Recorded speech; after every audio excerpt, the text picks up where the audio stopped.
मौलाना अब्दुल माजिद फारूक की दावत पर तकरीब तकसीम असनाद का इनेकाद हुआ। तकरीब में शहदाए पाक फौज, मुल्क की तरक्की, इस्तेहकाम और सूद के खात्मे के लिए खुसूसी दुआ भी की गई।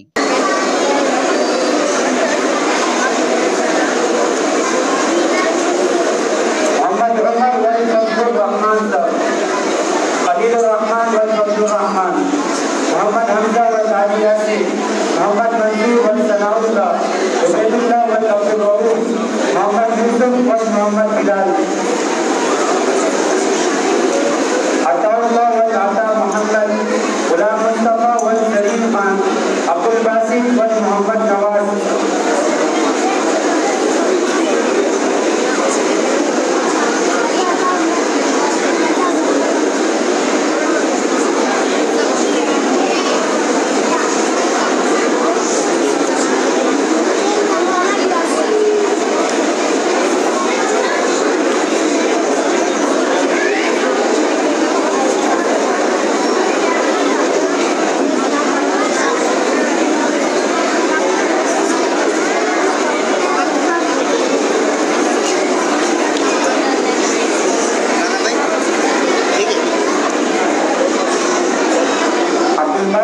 मोहम्मद नवाज, मोहम्मद यूनुस व मोहम्मद बिलाल, मोहम्मद हनीफ व मोहम्मद वसीम, मोहम्मद अबरार व खालिद नूर, मोहम्मद हायान व मोहम्मद हयात, मोहम्मद इमाम व जहीर शाह,